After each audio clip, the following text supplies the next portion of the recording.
तो कैसे हैं दोस्तों। उम्मीद करता हूँ आप सब अच्छे होंगे। एक बार फिर रहस्य और डर से भरी कहानी के सफ़र में आप सभी का स्वागत है। दोस्तों, आज जो कहानी मैं आपके साथ शेयर करूँगा उसे सुनने के बाद मेरी रूह तक काँप उठी थी। क्या थी कहानी, क्या था कहानी का रहस्य? आइए समझते हैं कहानी के अंत तक, ज़रूर सुने। तो चलते हैं कहानी पर और जानते हैं कहानी के रहस्य को। यह एक अंधेरी और तूफानी रात थी। मॉल खाली था, सिवाय कुछ सुस्त कर्मचारियों के। स्टोर लंबे समय से बंद थे, लेकिन मॉल के प्रबंधक ने कुछ आखिरी मिनट के दुकानदारों को आकर्षित करने की उम्मीद से रोशनी चालू रखने का फैसला किया था। जैसे ही रात हुई, अजीब चीज़ें होने लगी। कर्मचारियों ने खाली गलियारों में कदमों की आहट सुनी, लेकिन जब उन्होंने जांच की तो उन्हें वहां कोई नहीं मिला। रोशनी टिमटिमाती रही और दरवाजे चरमराते रहे, मानो मॉल जीवित हो। सुरक्षा गार्डों में से एक घनी दाढ़ी वाला एक हट्टा-कट्टा आदमी तीसरी मंजिल पर गड़बड़ी की जांच करने गया। उसे कुछ भी असामान्य नहीं मिला, लेकिन जैसे ही वह जाने के लिए मुड़ा, उसने देखा कि दूर से एक आकृति उसकी ओर चली आ रही है।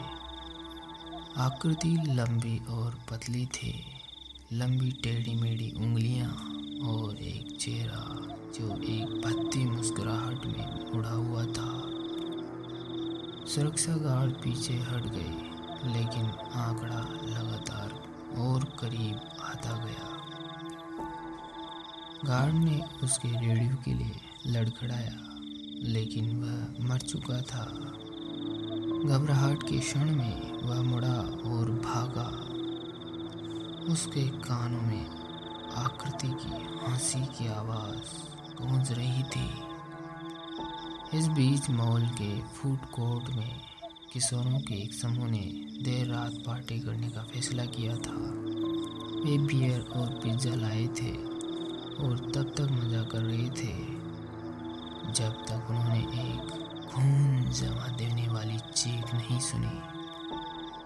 ऐसा लग रहा था जैसे मॉल के दूसरे छोर से वो आवाज़ आ रही हो।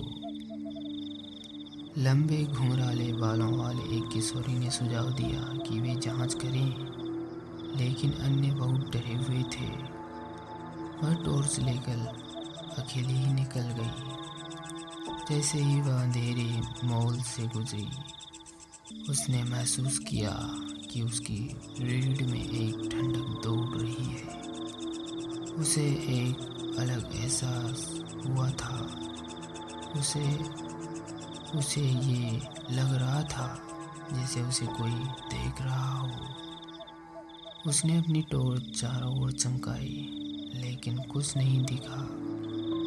तभी उसे कदमों की आहट सुनाई देने लगी, जो करीब और करीब आती जा रही थी। वह दौड़ने के लिए मुड़ी, लेकिन तब तक बहुत देर हो चुकी थी। आकृति ने उसे जकड़ लिया था। वह चीखती चिल्लाती रही, लेकिन कोई मदद के लिए नहीं आया। अगले दिन मॉल अनिश्चित काल के लिए बंद कर दिया गया था। कर्मचारियों ने लौटने से इनकार कर दिया था और प्रबंधक उन्हें दोष नहीं दे सका। पिछली रात की अजीब घटनाओं को संभालना बहुत मुश्किल हो गया था।